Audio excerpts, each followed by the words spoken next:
Muy bien, bienvenidos de nuevo a los cursos de OIVE y vamos a continuar con nuestro paseo, que todavía nos quedaba alguna denominación de origen de Cataluña. Vamos a ubicar, a ver si descargo el mapa ahí.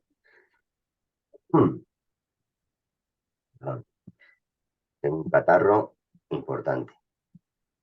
Estoy ampliando ahora el mapa de las denominaciones de origen para ubicar dónde vamos a estar hoy, lo que vamos a visitar hoy. Bien, ahora ya lo comparto. Sí. Si podéis, por favor, silenciar los micros, que haya ahí algún sonidillo.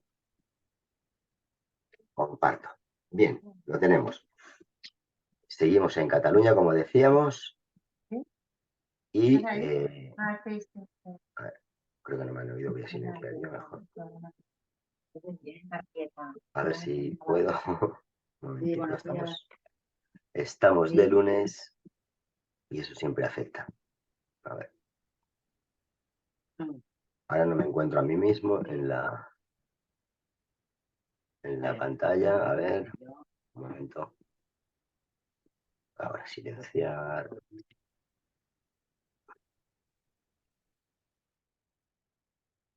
Bueno, pues a ver si puedo. Disculpadme un segundo.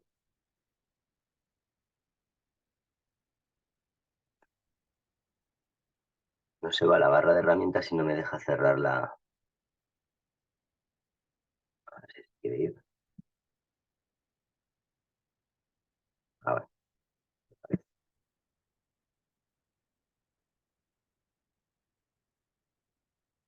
Digo, voy a dejar de compartir ahora. A ver, ahora me veo.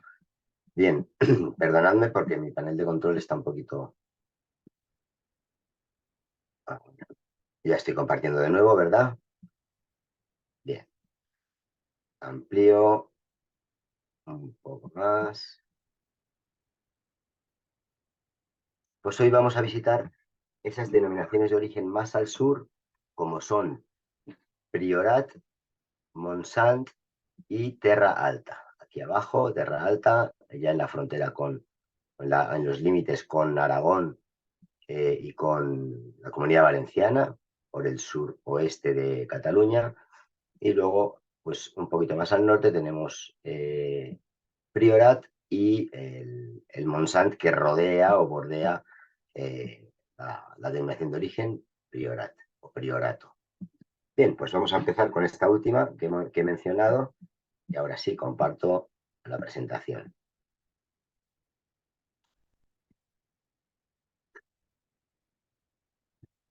Vamos a ello. Tenemos dos denominaciones de origen, como son Montsant y Terra Alta, y una denominación de origen calificada, como es Priorato. La denominación de origen calificada significa o es un nivel de exigencia superior, ahora lo vamos a comprobar, con los números de producciones máximas, etcétera, como esto es así, ¿no? Un nivel de exigencia superior, unos requisitos más exigentes y bueno, pues en España tenemos únicamente, por este motivo, dos zonas vitivinícolas que reúnen esos requisitos, que son Priorat, que es la que vamos a ver hoy, y Rioja. Ahí estamos. Vamos con la historia, que bueno, pues aquí es una historia también antigua y los datos relevantes de cómo esta zona vitivinícolamente hablando pues empieza a ponerse en el mapa es a partir de esa negociación que lleva a cabo el rey Alfonso I de Aragón y Pamplona, donde, bueno, pues debido a que la época, la invasión musulmana iba retrocediendo hacia el sur, pues a medida que eso iba ocurriendo, se iban realizando planes para repoblar, ¿no? Entonces, este rey Alfonso lo que hizo fue contactar con el Gran Chartreux, la Gran Cartuja, que se encuentra en la Provenza, es como la casa madre de los monjes cartujos en Francia, y negoció con ellos para que vinieran a estas tierras a repoblarlas, a evangelizar, por supuesto, y también pues, a contribuir al desarrollo económico, social, comercial, etcétera, de estas zonas, ¿no? Para que, digamos, la población se asentase allí, ¿no? Que vieran que hay prosperidad en esa zona y pues, eso ocurrió. Eh, pero esto fue pues en 1130 y algo o 20 y algo, y más tarde, ya cuando la situación para repoblar fue más favorable, pues estos monjes llegaron a la zona sobre el año 1194. Y posteriormente, pues comenzaron a construir el monasterio de Escaladei, y que fue concluido en 1215, en esas faldas del Montsant. Entonces, bueno, pues esa fue la primera cartuja, el primer monasterio de monjes cartujos en España. Entonces, bueno, pues estos monjes se tomaron en serio esa misión que tenían, ¿no? Y al final o actuaban o se convirtieron en auténticos administradores de la comarca en todos los sentidos, ¿no? En justicia, en economía, en comercio. Pues, de alguna manera, en esa época feudal, pues actuaban como señores feudales, ¿no? Y bueno, pues eso contribuyó a esa evolución positiva de la viticultura, que es lo que nos ocupa. Entonces, bueno, pues se construyeron, como veis, molinos, se difundió la cultura vitivinícola, se enseñó a las gentes a cultivar la vid, y bueno, pues al final eh, todo, todo surgió en este punto, ¿no? Continuamos un poco adelante, cuando se trunca esa evolución, ese control que tenían los cartujos sobre todo toda la comarca, cuando se desarrolla esta desamortización de Mendizábal, que es una ley a nivel nacional, donde se despojaba a la Iglesia de todos sus bienes y pasaban a manos del Estado y de la población, digamos, ¿no?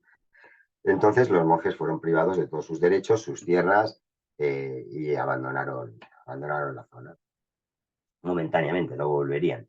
La desamortización de Mendizábal, pues, al final tuvo un periodo corto. Y bueno, damos un salto hacia el final del siglo, en 1895, por ahí, cuando la filoxera hace su aparición, y pues fue catastrófica, y la recuperación costó bastante, hasta bien entrado el siglo XX. A esto contribuyó que la zona de Priorat es una zona muy abrupta, es una zona muy rural, con pocas posibilidades de asentar poblaciones más o menos grandes, y también porque, bueno, pues como veis, la explosión de la industria textil en toda Cataluña, pues hizo que la mano de obra, o incluso los propietarios de pequeños viñedos, los abandonasen y marchasen a la ciudad a trabajar en la industria, ¿no? Por eso costó tanto esa replantación, esa repoblación. Sin embargo, bueno, pues como es una zona muy abrupta, como digo, hubo reductos, hubo viñedos que, bueno, pues al final se salvaron de ese arranque de cepas, y, y por lo menos fueron ese reservorio que hizo que luego de nuevo creciese la zona vitivinícolamente hablando. Ese primer reglamento en 1954, y la denominación de origen calificada se consigue en 2006. No tengo la fecha. Bueno, sí, el primer reglamento de la DEO fue en 1954 y posteriormente se ratificaría en el año siguiente, posiblemente, o 2 años después. Bien, vamos a ubicar esta pequeña denominación de origen que, como digo, está rodeada por la que vamos a ver a continuación, que es el Monsanto. Es, como he adelantado, una zona muy abrupta, muy escarpada, con nada de relieves llanos, nada de valles, solo pues montañas con cortados, que sobre todo vienen definidos por el curso de este río Siurana que cruza la denominación de origen de norte a sur. Nace en las montañas de Prades y desemboca en el sur, en el Ebro. Bien, pues ahí tenéis el listado de las subzonas o villas que el Consejo Regulador ha estudiado, sus características tanto de microclima como de suelos y prácticas culturales y, bueno, pues de alguna manera ha ratificado estos sellos de calidad diferenciada de zonas más pequeñas que lo que significa la ADEO. Una subzona es una unidad geográfica menor, menor en cuanto a extensión, me refiero, ¿no? Dentro de una zona definida como es la ADEO. Ahí tenéis todas ellas, incluida la de Scala Dei, donde se encuentra ese monasterio. Luego, bueno, aparte de las villas, luego en Priorato tenemos una clasificación menor aún que la villa o subzona, que sería el paraje. Vino de paraje, también viene definido, y más específico aún, pues tenemos viña calificada, vino de viña calificada o vino de gran viña calificada. Estas menciones son menciones oficiales que vienen en la etiqueta y dan muestra de pues una calidad superior. También, como digo, un nivel de exigencia para el viticultor y el enólogo superior. Es decir, pues, sus prácticas van a estar muy, por los rendimientos, vamos a ver ahora, son muy exigentes y quien quiera estar en estas clasificaciones pues tiene que cumplirlo. Perdón. Los suelos, un aspecto muy interesante y diferenciador de los suelos del Priorat, de los vinos, de los viñedos, ¿no? Como digo, están en esa cordillera prelitoral, en esa zona sin llanos, sin valles, una zona abrupta, donde, bueno, pues como ya os estáis imaginando, los viñedos van a ser pequeñitos, al no haber viñedos en valles ni en zonas llanas, extensiones llanas, pues van a estar en esas pendientes, en esas terrazas, que es lo habitual. Y serán, obviamente, pues viñedos pequeños. Está rodeada de montañas, los viñedos en diferentes orientaciones, siempre buscando la mayor exposición al sol, con orientaciones sureste, sur-sureste. Y al final lo que tenemos son esas terrazas excavadas, ganándole terreno a la montaña o a la pendiente, suavizando la pendiente para también a veces con muros, con vegetación entre los viñedos para fijar el terreno y que no haya o evitar la erosión lo más posible, ¿no? Son zonas, como digo, muy escarpadas. Y el elemento diferenciador del suelo, pues es esa licorella que veis, que es un tipo de pizarra marrón oscura, muy fácil de desmenuzar. Bueno, muy fácil de desmenuzar. Digamos que no con mucha consistencia.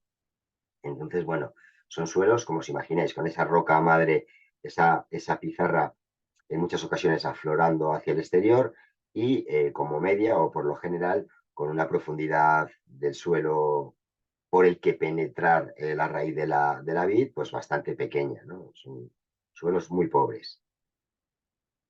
La licorela es, como digo, un tipo de pizarra, un esquisto. Las rocas esquistosas son esas rocas que están formadas por láminas adheridas unas a otras, digamos, ¿no? Y a los vinos de Priorat, pues lo que le aportan es bastante personalidad, se reconoce de alguna manera ese tipo de suelo con esa intensidad y lo que, debido a la pequeña profundidad que tiene el suelo, pues también, aunque la raíz al final son viñedos viejos, muchos de ellos, y ya hayan penetrado bastante, incluso por esas láminas, entre las láminas de la licorella, de la roca, pues tampoco es un suelo fértil, es un suelo muy pobre y como veis, pues se dan unas producciones muy bajitas, en torno a una media de 1 kilo por planta, que es muy, muy poco. Ahora lo vamos a ver en los rendimientos máximos, etcétera, cómo esto se traduce en una exigencia importante, un nivel, digamos, de calidad superior. Por eso de ahí viene el, el reconocimiento como DOC, ¿veis ahí? También lo veréis, no sé si antes había aquí. DOQ está escrito en catalán y es denominación de origen cualificada o qualificat. Bien, pues vamos con el clima de la zona. Una zona cercana al mar, en torno, pues la zona más cerca del mar, en torno a 25 kilómetros. Y bueno, sin embargo, pues el clima o la orografía hace que el clima mediterráneo no sea muy predominante.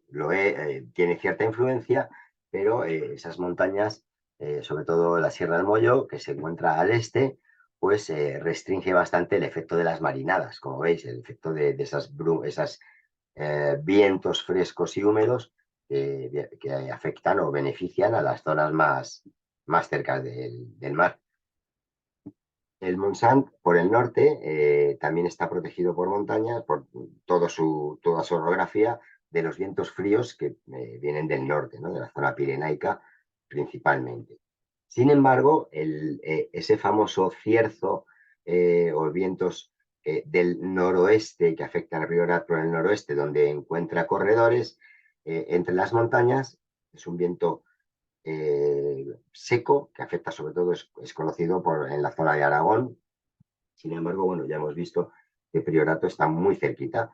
Entonces, por esa zona noroeste, por donde limita Priorat, digamos, con la Comunidad Autónoma de Aragón, pues por ahí entre ese viento, que es un viento seco, que, bueno, pues si ya hemos visto que la planta tenía bastante dificultad porque no tiene un suelo, no tiene un suelo fértil, tiene un suelo muy pobre, pues la humedad que veis ahí, que bueno, es suficiente, aunque no excesiva, la pluviometría, entre 400 y 500 milímetros al año, pues al final ese viento lo que hace es secar con rapidez la poca humedad que pueda adquirir el suelo o la planta, ¿no? Entonces hace que incluso pues, las producciones de manera natural sean menores.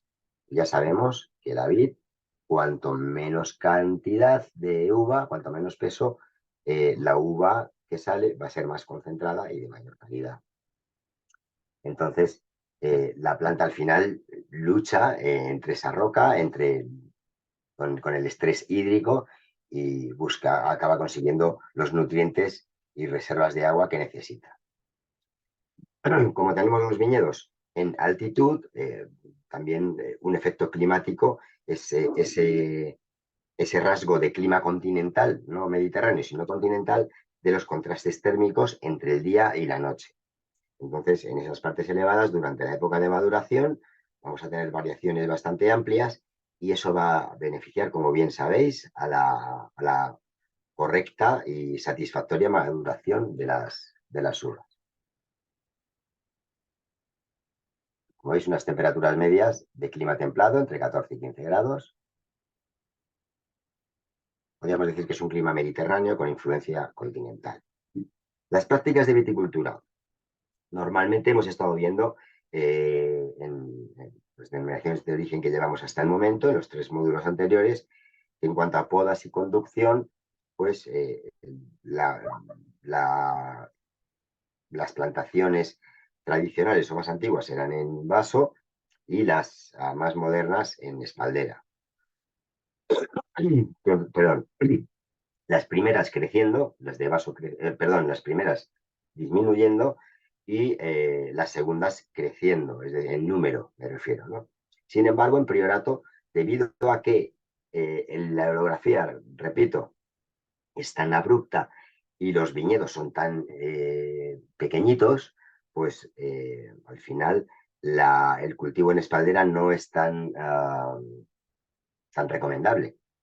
Entonces, lo que perdura desde la tradición y en la actualidad es el vaso tradicional. Algunas espalderas, pero muy cortas, pero la gran mayoría de los viñedos están en podas bajas de vaso.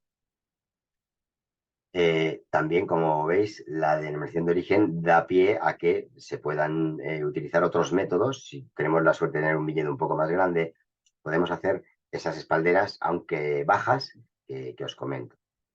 Fijaros en la densidad de plantación, 3.000 a 9.000, un amplio margen se le da al viticultor, pero bueno, luego las condicionantes del terreno son los que marcan y también un poco pues la estrategia de venta. Al fin y al cabo, si tenemos un viñedo pequeño y ponemos los viñedos muy separados, tenemos muy pocas cepas por hectárea, pues al final no será viable económicamente nuestra bodega, yendo a lo práctico, no a lo romántico de tener unas uvas, muy pocas uvas por cepa y muy concentradas, etcétera, ¿no? Al final, el vino se hace para poder venderlo y que la gente lo disfrute. En cuanto a rendimientos, aquí ya vemos un notable descenso respecto a las denominaciones de origen que hemos visto. 65 litros como máximo por 100 kilos. Y para la calificación que comentaba antes del vino de finca, se reduce hasta el 55,25 litros por cada 100 kilos. No, en todas las denominaciones de origen que hemos visto, estos son los rendimientos máximos más exigentes. Como hemos visto, de manera natural, pues la vid va a producir poco, pero aquí estamos hablando del prensado de la uva, ¿no? De mayor proporción de mosto flor en ese 65%, que si sacamos al final en la prensa un 70, un 74, como hemos estado viendo en otras DOs, ¿no? Entonces, el producto adquiere un mayor valor en cuanto a calidad y también, por qué no decirlo, en cuanto a precio. Las producciones máximas también son bastante exigentes, con 6.000 kilos por hectárea para tintas y 8.000 para blancas. Y el vino de finca vuelve a ser más restrictivo para poder tener esa calificación de vino de finca y poder poner el nombre de tu finca en la etiqueta, pues tienes que seguir estas producciones máximas. Voy a beber un poquito de agua.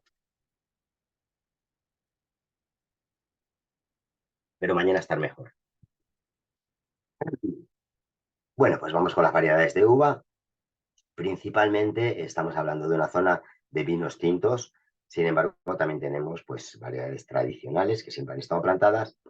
Incluso aunque os suene raro, pues ese Pedro Ximénez, al fin y al cabo, pues en algún momento de la historia se plantó y la denominación de origen respeta esas plantaciones y las incluye en la lista.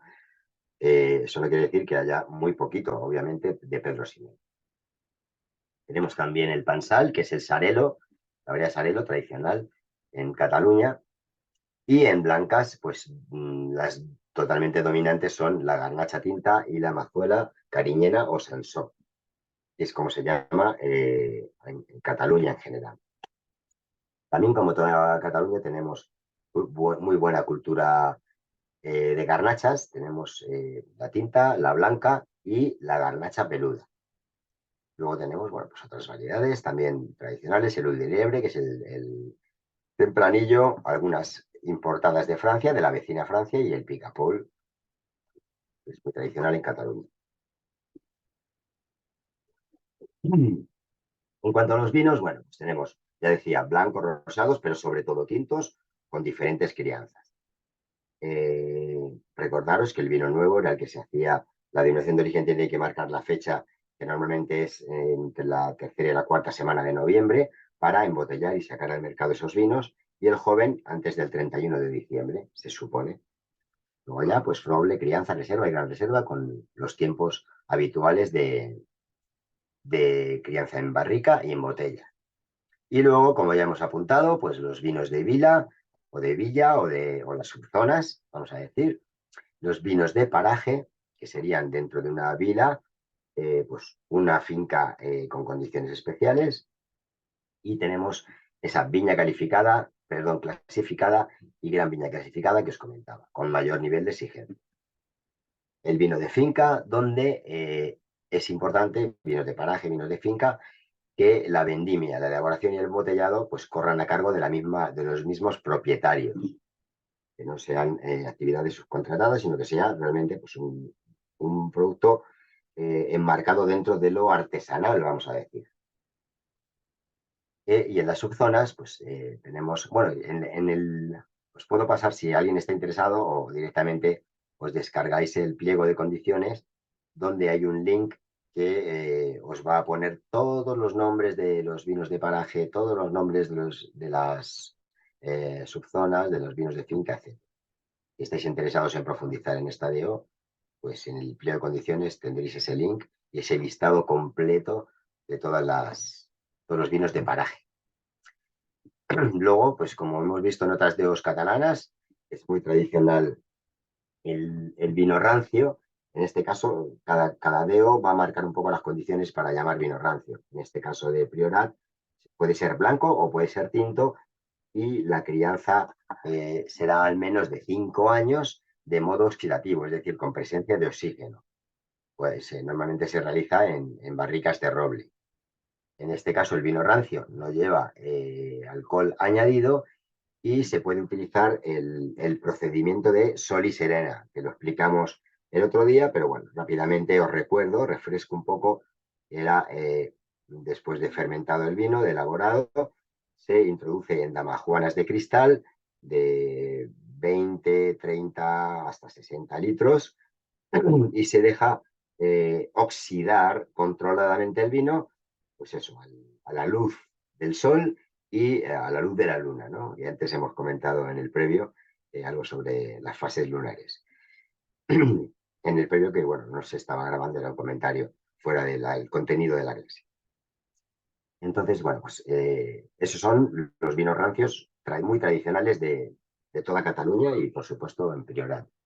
También elaboran vinos de licor dulces, mistelas, tanto de uva blanca como de uva tinta, vino dulce natural y el conocido como vin blanc, que es un tipo de vino de uvas sobremaduradas, de uvas que se han dejado pacificar en la vid o una vendimia tardía y luego se han deshidratado pues, en locales acondicionados y esa uva va a estar muy concentrada de azúcares y de acidez. Bueno, pues esos son esos vinos dulces a los que no se les añade alcohol normalmente. En Priorat, el vin blanc se elabora con la variedad Garnacha tinta. Y luego también tenemos una mención que es la de vinos de guarda, que al menos debe haber estado un año en las barricas y en el momento de salir de la barrica se embotella y no necesita tiempo en botella, como por ejemplo los reservas, crianzas y grandes reservas. ¿Alguna duda sobre Priorat? ¿Alguien quiere aportar algo? ¿Alguien de la zona?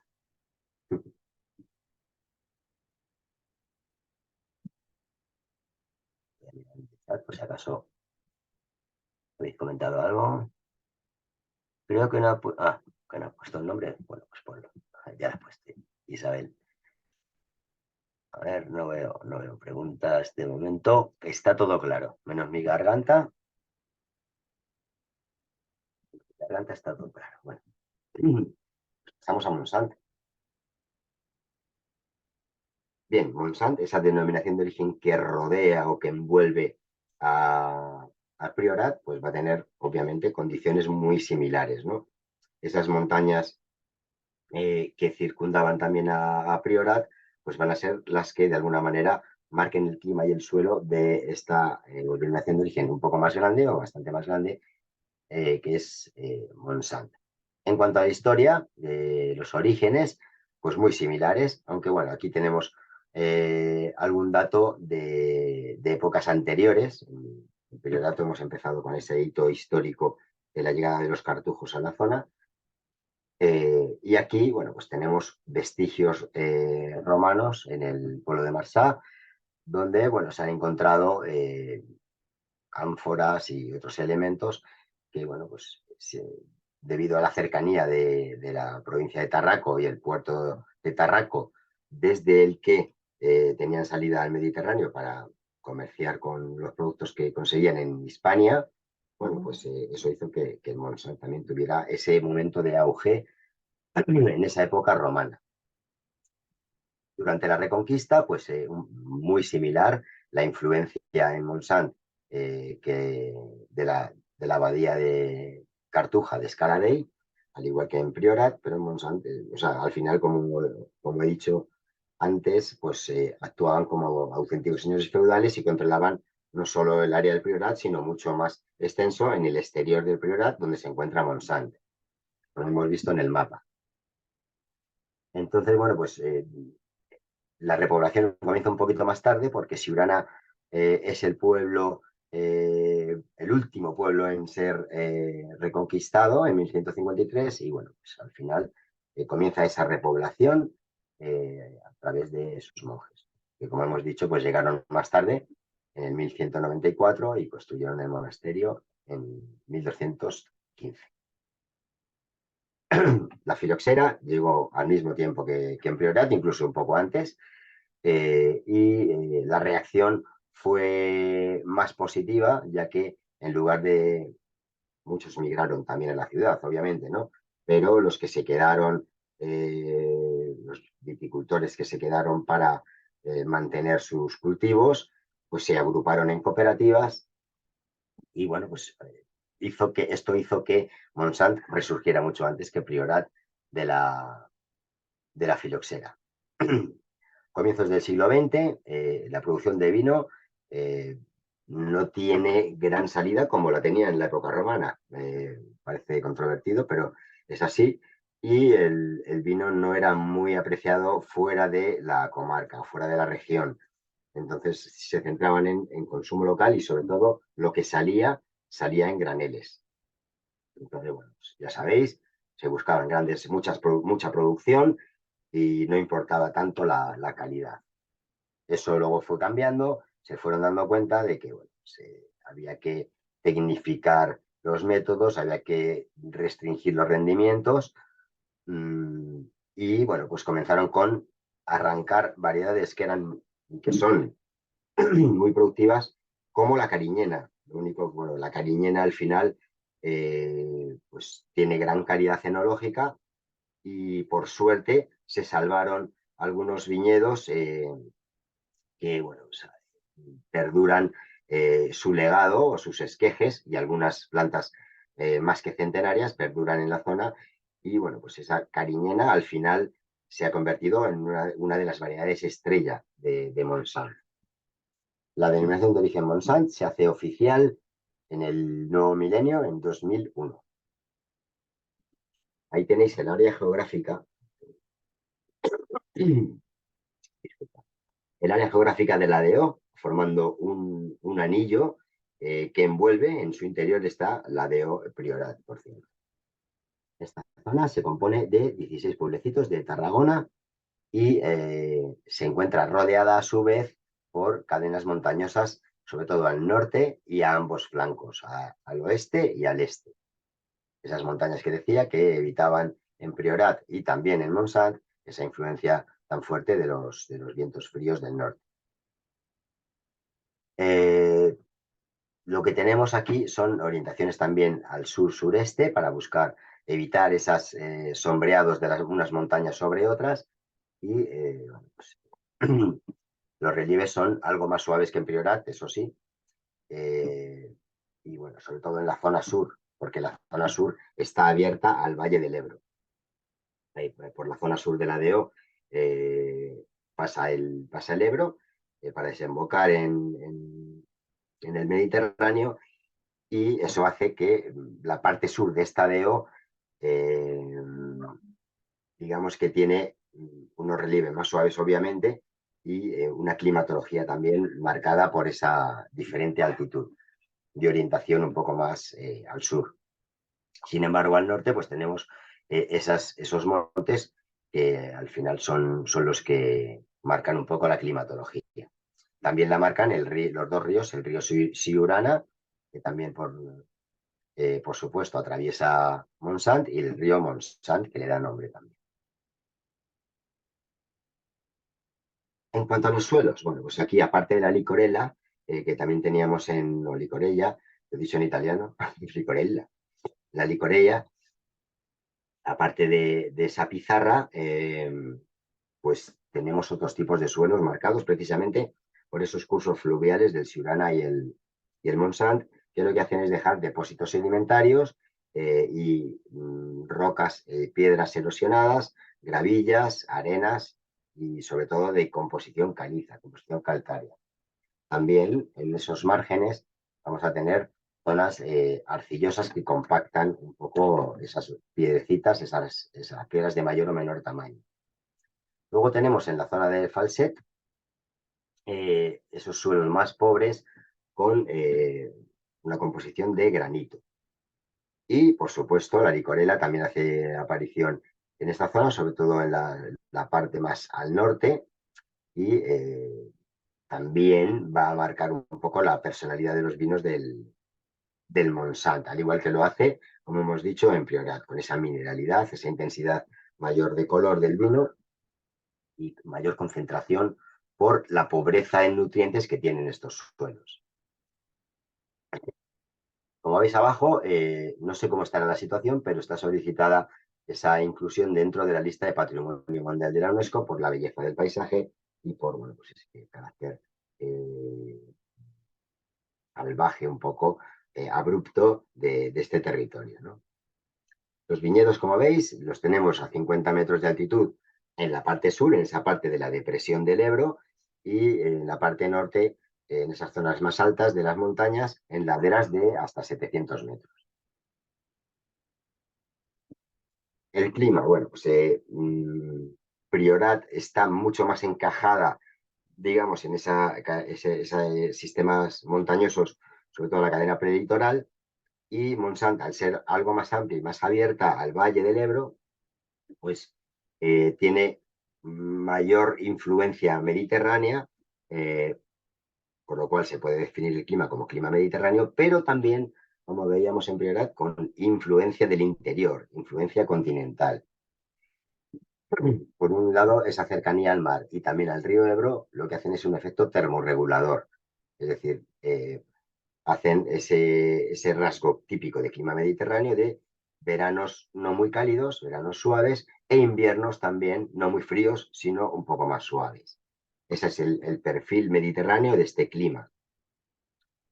Sin embargo, bueno, pues la cordillera litoral también en bastantes partes de la DO pues reduce esa influencia mediterránea y hace que aparezca en esa transición entre clima mediterráneo hacia el interior ese rasgo de clima continental que, como hemos comentado antes y venimos comentando estos días, en las denominaciones de origen de interior de Cataluña, pues propicia esos contrastes térmicos tan beneficiosos para la calidad.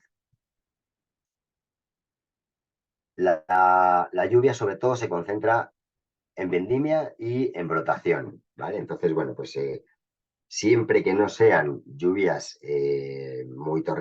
lluvias torrenciales y muy abundantes, son súper beneficiosas, ¿no? En esa época de maduración previa a la vendimia, bueno, pues si ha pasado 2 meses y medio el viñedo sin recibir una gota de agua en verano, pues alguna lluvia ligera antes de la vendimia no es nada contraproducente. Sí que es verdad que si llovió ayer, pues intentamos vendimiar no hoy, sino mañana o pasado, ¿no? Para que esa humedad se vaya y no nos llevemos la humedad a la bodega, con lo cual, bueno, pues los hongos ya estarían haciendo su trabajo. Y en primavera pasa lo mismo. En primavera, con la brotación, si no tenemos granizo, si no tenemos lluvias tormentas torrenciales, pues esos brotes eh, se alimentarán moderadamente de agua y crecerán y darán una producción satisfactoria, ¿no? Y preparando sobre todo al estrés hídrico que viene a continuación de primavera en verano. Ese verano seco, que tenemos, sin embargo, un elemento que suaviza ese estrés hídrico, que son la influencia de las marinadas, esas corrientes de aire fresco, que pues, al final también traen algo de humedad y alivian ese estrés hídrico que las plantas tienen en verano. Prácticas de viticultura, aquí también tenemos tradicionalmente el vaso y pues, no hay emparrados ni hay espalderas apenas, ¿vale? Normalmente son viñedos viejos y que esa tradición del cultivo en vaso tradicional pues se sigue manteniendo. La densidad de plantación se marca un máximo de 6.000 cepas por hectárea. Y aquí ya los rendimientos nos permiten en Monsanto sacar más litros por cada 100 kilos de uva que lo que veíamos en la denominación de origen calificada Priorat, como acabáis de comprobar, ¿no? Pues permiten más. Eso, bueno, no significa que tú tengas una bodega en Monsanto y saques los primeros 65 litros para un vino, con lo cual cumplirías, entre comillas, los requisitos para Priorat, y luego el otro 9%, bueno, pues lo utilizas para otro tipo de vino, para otra gama que comercializas. Producciones máximas, ahí las tenéis, algo más, menos exigentes, más amplias, más benévolas, digamos, para el viticultor, para sacar algo más de producción por hectárea. Y bueno, pues al final lo que tenemos en Monsanto, al igual que en Priorat, pues, como veis aquí, el 90% es uva tinta. Y aquí tenemos las uvas. La cariñena y la garnacha como las estrellas absolutas del panorama de Monsanto, y las minoritarias blancas, pues sobre todo tradicional la garnacha blanca, el pansal o sarelo, el macabeo y la parellada, que son típicas para elaboraciones de espumosos en Cataluña, y el moscatel también para trabajar vinos rancios y vinos dulces. En cuanto a las tintas, pues ya digo, el Sansó, que es como se llama la cariñena o la mazuela en Cataluña, y tenemos la rica cultura de garnachas con la tinta, la peluda y la citada antes, la blanca. La monastrell también aparece aquí, que en Cataluña se le conoce también como garrut. Y bueno, pues la cariñena, por ejemplo, las dos reinas de la zona, tanto en Priorato como en Montsant, ocupa, como veis, el 30%, es muy productiva, como hemos visto, por eso se arrancó eh, con la intención de plantar variedades que dieran menos producción, con lo cual mayor calidad, pero bueno, pues, si se limita la producción de la cariñena, vas a conseguir uvas o mostos aún de mayor calidad, aunque sea muy productiva, tú limitas esa producción y por la calidad enológica de la cariñena, pues tus mostos van a ser de gran calidad. Y luego la garnacha, que ocupa algo más de extensión, está perfectamente adaptada. Es una variedad de las que se llama variedades mediterráneas, al igual que esa monastrell. Y bueno, pues al final, estos terrenos cálidos, templado, cálido de Montsant, pues le viene muy bien. Sobre todo, bueno, pues cuanto más cálida sea la zona o el viñedo, pues mucho mejor va a funcionar. Quizá en las zonas más cercanas al Valle del Ebro y menos en las zonas altas más al norte, ¿no? En las zonas altas más al norte plantaremos la cariñena para limitar su producción en esos suelos más pobres. Es un poco la lógica que se aplica. En cuanto a los vinos, bueno, pues como en toda Cataluña estamos viendo, gran diversidad de vinos tradicionales, típicos blancos, vinos tranquilos, blancos, rosados y tintos, con diferentes crianzas. Y luego dentro de los vinos de licor tenemos el vino rancio, las mistelas, tanto blancas como tintas, las garnachas de Montsant, las denominadas garnachas de Montsant, son normalmente los vinos dulces, vinos de uvas sobremaduradas que se corta la fermentación con alcohol y se meten en barrica. O también tenemos la mención vino dulce natural, y el vin blanc vuelve a aparecer aquí, pero para Montsant se elabora con la variedad Sarelo, con la Pansal sobremadura y con parada de fermentación con adición de alcohol vínico. ¿Vale? Veis que vin blanc en Priorat significa garnacha tinta y vin blanc en Montsant significa Pansal o Sarelo. También vimos vin blanc la semana pasada, por ejemplo, en Tarragona. ¿Vale? Aquí hablaba simplemente en Tarragona de uvas sobremaduradas y se podía hacer vin blanc tanto blanco como tinto. La mención vin blanc no es uniforme para todas las DEOs, con lo cual por eso es importante subrayarlo. Bien, ¿alguna aportación o pregunta sobre Montsant? ¿Alguna curiosidad? Voy a ver rápidamente el chat.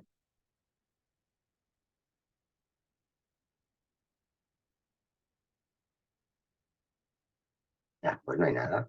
muy calladitos hoy, de lunes. Bueno, no pasa nada. Pues está todo claro, que eso me alegra también. Lo que pasa es que cuando no preguntáis nada, también me quedo preocupado, ¿no? Por si no se entiende nada y por tanto no queréis preguntar, o espero que sí. Está todo muy claro y además lo que estoy comentando es lo que estáis leyendo también. Eh, vamos a Terra Alta, esa veo más al suroeste de Cataluña, ya lindando con la Comunidad Valenciana, con Castellón y con Teruel. También de gran tradición, y tenemos a esa como protagonista a los monjes, como protagonistas a los monjes templarios que también actuaban de alguna manera dentro de sus monasterios, dominando las comarcas, controlando las zonas, administrando, no dominando por dominar, sino administrando pues la economía, el comercio y, por supuesto, la viticultura. Y elaboraron ciertas normas o leyes que se llamaron costumbres, la costumbre de Horta y la costumbre de Miravet, donde dejaban, digamos, marcaban las pautas de cómo cultivar la vid, cómo mejor producir los vinos, etcétera, ¿no? Eso, bueno, al final fue beneficioso. Esos monjes franceses de Escaladé y esos cartujos, pues también por su parte traían esa cultura vitivinícola francesa que la exportaron desde Francia a España, a orden del Temple, ¿no? En la llegada de la filoxera, la Terra Alta pues también sufrió una de las despoblaciones más importantes y bueno, la gente abandonó el viñedo y no buscaron, como en Monsanto, pues unirse para intentar salvar lo que habían trabajado durante tanto tiempo, ¿no? También pues, ese auge de la industria, de la revolución industrial, pues hizo que la gente, entre las dos opciones, pues buscara hacer, entre comillas, fortuna, ¿no? En las fábricas. O buscar algo seguro, que luego no sabremos si sería tan seguro. Entonces, bueno, pues hasta los años 70 del siglo XX no comienza a haber una reacción de esa unión, porque al final era la única manera de conseguir resurgir, pues esa unión de viticultores que culmina con la declaración de denominación de origen en el año 82. Es una de las más antiguas denominaciones de origen de Cataluña, aunque no suene tanto al gran público, ¿no?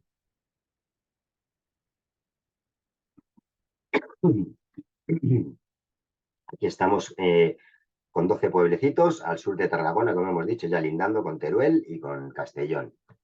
Los viñedos los tenemos a cierta altitud, no excesiva, entre 350 y 500 metros. Así que, bueno, la zona tiene cotas de 1000 metros, ahí no hay plantados viñedos, y, bueno, esas cotas también, o esas montañas, pues van a condicionar el clima, como veremos. La composición principal es calizas, calcárea, y el viñedo se sitúa sobre todo bueno, no sobre todo, se sitúa en bancales y en el llano. Hay más en el llano y en los bancales, en esas terrazas, pues también se cultiva. Hay dos tipos de ecosistemas o terroirs en Terra Alta. Esas terrazas o bancales y esos viñedos en zonas de valle, en zonas llanas, con diferentes influencias de clima. Vamos a ver a la vez el suelo y el clima, temperaturas, como veis, bueno, pues con cierto contraste, máximas en verano de más de 35, incluso llegando a 40, y en invierno pues tendremos, sobre todo en zonas de más del interior, temperaturas incluso bajo cero. Un nivel de lluvias aceptable, suficiente para la vid, lo que pasa es que vamos a ver cómo los vientos también influencian esa mayor o menor humedad relativa del ambiente. El clima se puede definir como mediterráneo seco, he dicho que es una pluviometría suficiente, pero un poco excesiva, y la definición es ese clima mediterráneo seco. Sin embargo, tenemos zonas con una influencia continental, como decía, esas temperaturas más extremas de bajo cero se van a dar en zonas más del interior y, por tanto, esos inviernos van a ser algo más fríos, el clima mediterráneo, que los inviernos quedaría un clima mediterráneo más puro, ¿no? Además, los inviernos suelen ser secos. La lluvia principalmente se concentra en este caso en primavera. Tenemos una curiosa influencia de 3 tipos de vientos en Terra Alta y que condicionan de sobremanera pues, la situación del viñedo durante el año, ¿no? Tenemos ese cierzo que decíamos del noroeste, un viento seco, que domina sobre todo el año, menos en verano, ¿no? Pues desde que termina el verano hasta que vuelve a comenzar después de la primavera, pues ese cierzo está continuamente limitando esa humedad que yo decía que parece suficiente o que es suficiente. Sin embargo, pues los condicionantes de ese viento tan seco hace que la evaporación o evapotranspiración sea alta, entonces se pierda bastante humedad. Luego tenemos las llamadas garbinadas, que vienen del mar, del sur-sureste, y aportan ese viento más fresco, esa regulación, suavización de las temperaturas, tanto en invierno como en verano, y cierta humedad. Y luego tenemos los vientos ábregos, que vienen del suroeste, es decir, vienen del interior de la península. Vientos que van a ser secos y cálidos, sobre todo en verano. En invierno no van a tener influencia estos ábregos, se suelen dar en verano. Y luego los suelos pobres y bastante ricos en calizas. Se han definido, además, hay un estudio en Terra Alta importante que ha hecho la DO para definir sus suelos y han definido 17 tipos de suelos diferentes y bueno, pues destacando el que llaman el panal, o llaman panal, que es un suelo de carácter desértico. Estamos en una zona de suelos muy, muy antiguos, de 60 millones de años, compuesto de arena, o sea, de mucha erosión, mucha arena muy fina y limos. Y bueno, pues debido a esa gran proporción de caliza, de tierra caliza, pues tienen un color blanco que creo que comenté la semana pasada en alguna DO, creo que con el Sauló de Aleya, que bueno, tenía ese color blanquecino que lo que hacía era reflejar los rayos del sol para que el racimo recibiera esa insolación por todas partes. Es decir, si tenemos el cultivo en vaso, donde el racimo queda por la parte de abajo y por la parte de arriba hay una cubierta vegetal de hojas, digamos, bueno, pues los rayos de sol no van a incidir a todas las partes del racimo igual. Pero esos ramos que chocan en el suelo y rebotan hacia arriba debido al color blanco del suelo, pues hace que, digamos, voy a hacer la broma tonta, ¿no? Como los asadores de pollos, ¿no? El pollo va dando la vuelta y el calor le va dando por todos lados. Pues esto es un poco ese efecto para que nuestro racimo se dore o se madure por todas partes. Me ha ocurrido esa broma y me di cuenta de que es un poco tonta. Es gráfica, por lo menos es gráfica, ¿no? Bueno, un poco de humor para el lunes. En cuanto a las prácticas tradicionales, también tenemos ese vaso predominante y la espaldera con poda corta, unos troncos que no van a superar los 60 centímetros, cuando una espaldera normal puede tener pues 1,5 metros, 2 metros y algo incluso. Luego los marcos de plantación, con distancia entre las hileras de viñas de 2,80 y entre las propias plantas de 1,20, 1,20 m, bueno, pues lo tradicional para un vaso, incluso entre planta y planta de la misma hilera están bastante juntitas, compiten entre ellas, pero no tanto compiten con las de las hileras que tienen a ambos lados. Luego los rendimientos máximos, ni tampoco como en priorato, ni tanto como que tampoco es tanto, 74 litros. En este caso nos ubicamos en medio, en 70 litros es lo que el máximo que solicita la DO para poder pertenecer a ella. Aquí tenéis los rendimientos de plantación, más o menos sobre la media, es ciertamente algo exigentes, está bien, esos 8.000 para tintas, aunque hemos visto ejemplos mucho más exigentes. Y bueno, pues tenemos esos viñedos más modernos situados a mayor altitud. Cada vez se va buscando en la viticultura moderna viñedos a mayor altitud para evitar o mitigar el efecto del cambio climático, de la subida de temperaturas, al plantar a mayor altitud, pues bajamos un poquito la temperatura media anual para nuestro viñedo. Entonces, ya digo que las plantaciones de los últimos 10 años, pues se van buscando esas zonas en bancales que para evitar la erosión, pues fabrican muritos y practican esa cubierta vegetal entre esos 2,80 y esos 1,20, pues lo que hay son corredores o moquetas de vegetación cultivada por ellos o salvaje, que lo que hace es evitar, junto con los muros, evitar la erosión en esos bancales, ¿no? Cuando la lluvia es fuerte o el viento también, y evitar que el terreno se erosione. Esto, como veis, pues es un dato también, o un elemento en el que la viticultura contribuye a la sostenibilidad, al mantenimiento del medio ambiente, del entorno, con estas prácticas tradicionales, ¿no? Y luego los viñedos más antiguos se ubican en las zonas más llanas, más bajas y más cercanas a la costa, que disfrutan de un clima más suave.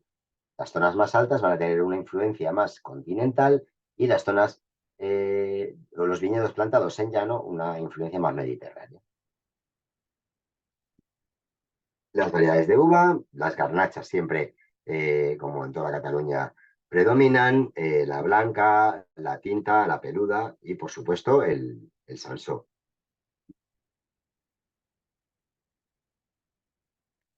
Y por último, para terminar hoy, los tipos de vino que tenemos en Terra Alta, pues como hemos estado viendo, blancos, rosados y tintos tranquilos, vinos espumosos de calidad, el método tradicional, vinos de aguja, que son, digamos, unos vinos espumosos con mucha menor exigencia en la elaboración y mucha menor presión de burbuja, incluso puede ser total o parcialmente añadida, no natural.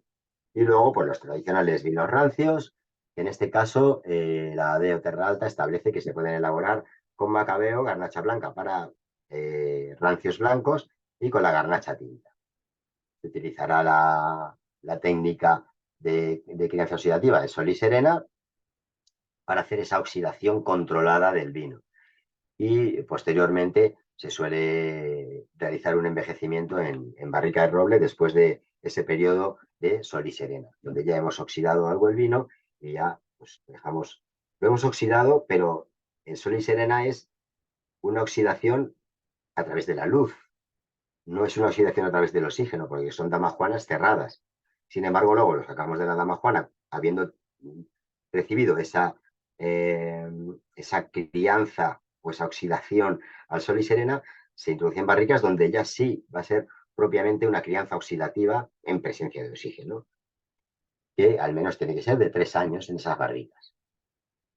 La garnacha de Terra Alta, el vino de medio garnacha de Terra Alta, suele ser también, como hemos visto en Monsant, una garnacha sobremadura para la fermentación con adición de alcohol.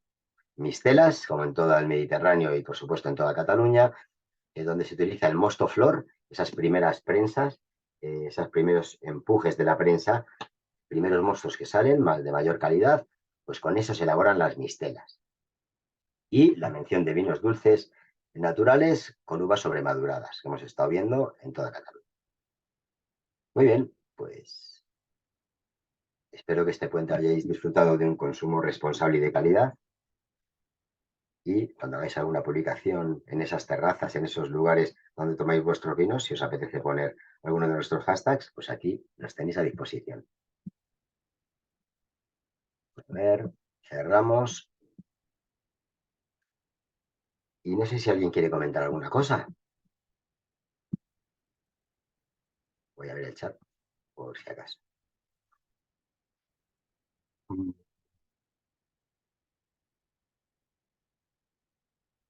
Oye, que nos echabas de menos, sí, yo también, la verdad que estaba deseando, y lo digo sinceramente, deseando volver a retomar estas denominaciones de origen que me encantan, del interior de Cataluña, estas más al sur, pues La verdad que en cuanto a historia, en cuanto a patrimonio que tienen y calidad de los vinos, a mí me parecen alucinantes, ¿no? Priorato tiene más nombre, pero bueno, pues Terra Alta y Montsant, siempre me gusta hablar de esas denominaciones de origen menos conocidas también, ¿no? Eso es lo que me motiva también. Que conozcáis, o que el público conozca todo el patrimonio que tenemos.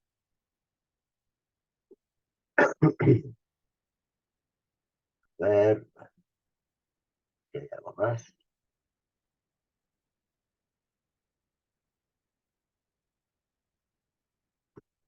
Que no. A ver, Vivencio. A ver, comenta. Debería poner lindando con las provincias de Teruel y Castellón, no comunidad autónoma. Y gracias, gracias, gracias. Lo cambio ahora mismo. Porque el otro día me comentasteis algo de cambiar lo de Penedés y me temo, no sé por qué creo que no, no sé, recordadme, pero creo que no lo cambié al final. Y sí, os lo mandaría a Paloma. Era una cuestión de un acento, pero vamos, me gusta corregirlo, claro. A ver, bueno, ahora lo cambio. Sigo con las preguntas y ahora cuando desconecte lo cambio. Muchas gracias, Vivencio.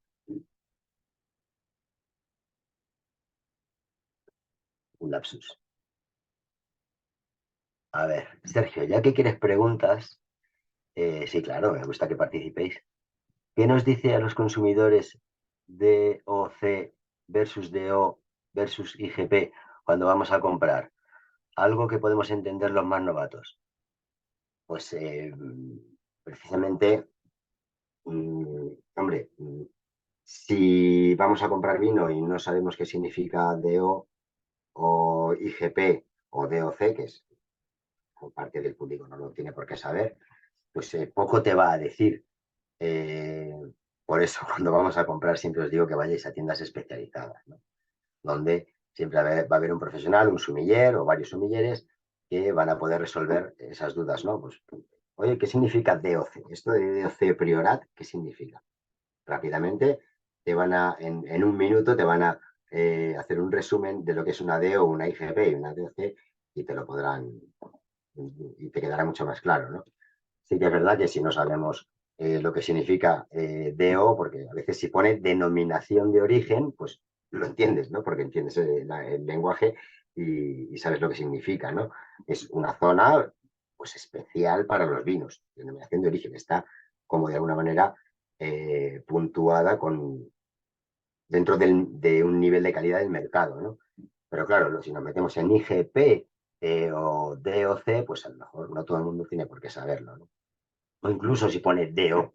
Si pone DO, pues dices, bueno, no sé qué será. Ni lo pregunto, ¿no?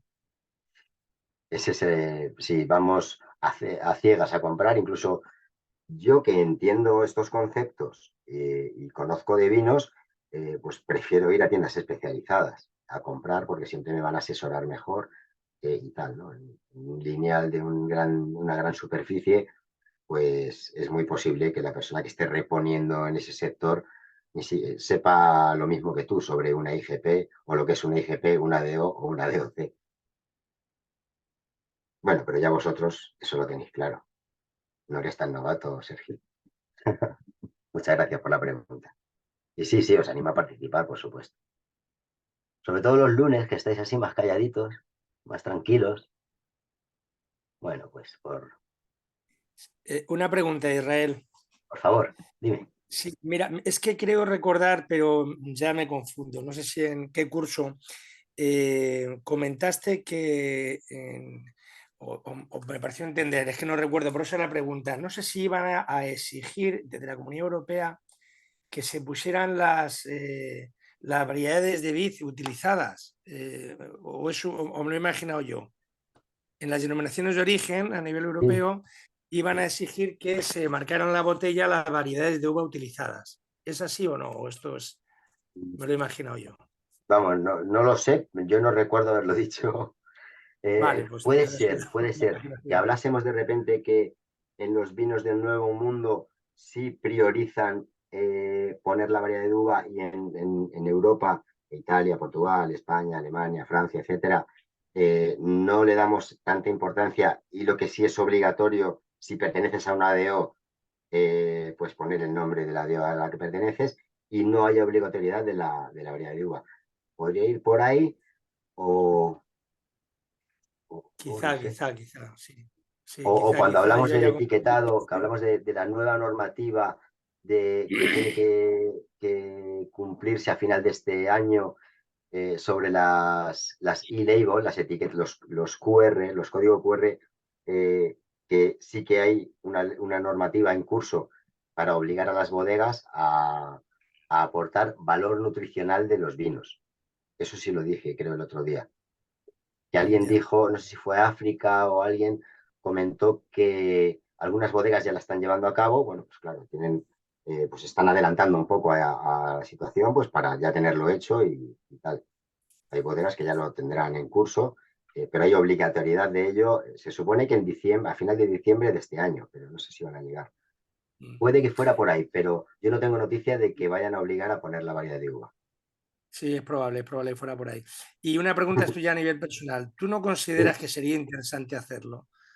Lo digo porque esto aumentaría, por un lado, el nivel de cultura del consumidor a nivel general y esto además influiría de alguna manera en la, digamos, en la diferenciación que una bodega puede hacer, ¿no? Le claro, daría, o sea, pondría en valor las variedades que utilizasen, fuese cuales fuesen, en el sentido de que, sí, bueno, pues estás apostando por una determinada variedad de uva para un tipo de vino o para otro. En fin, yo claro, creo que esto redundaría al final en, pues, yo creo que sí, beneficiaría al sector en general, vamos, claro, creo. sí, Yo a sí, bueno, veces quiero como, decir, yo a veces compro un vino, digo, coño, Prieto y Picudo, pues esto no lo he probado en la vida, ¿no? Pues voy a probarlo, y lo compras por sinceramente, eso, claro, y claro. lo compro así, efectivamente. Estaba hace Sí, poco en Lanzarote y he comprado uvas, o sea, vino simplemente porque no conocía o nunca había probado esa variedad de uva. Luego me gustará más o menos, pero en principio me apetece probarlo, lógicamente, ¿no? eh, sí, a ver, como tú bien sabes, la mayoría de los vinos suelen llevar en la contraetiqueta o en la etiqueta frontal la variedad de uva o variedades que llevan, muchos de ellos, muchos. Sí que es verdad que hay otros que no. Como no hay obligatoriedad, pues no lo ponen. A mí me parece, como me has dicho que es una pregunta personal sobre mi opinión personal, yo creo que es súper positivo y se vendería más vino, como tú dices también.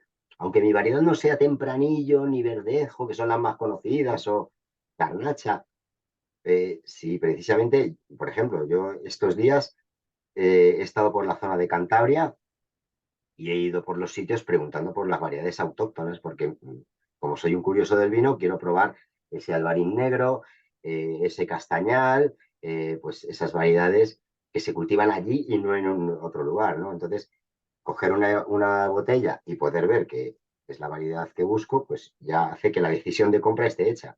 Si yo fuera Claro. bodega, lo pondría siempre porque voy a ayudar a mi consumidor a comprarme.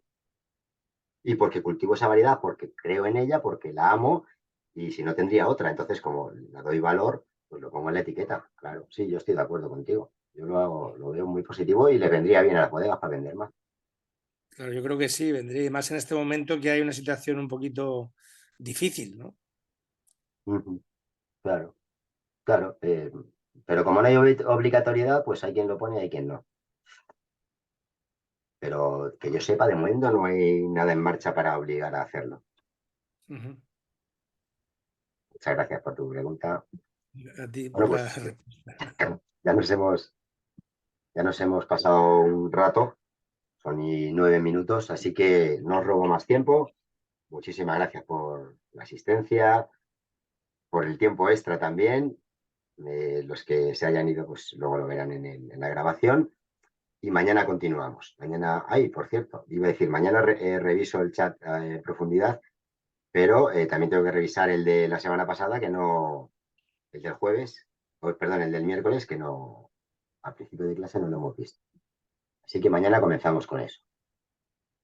A la misma Muchas hora y con las mismas ganas. Muy bien, muchísimas gracias. gracias. Que tengáis un buenísimo día. Igualmente, Igualmente. gracias.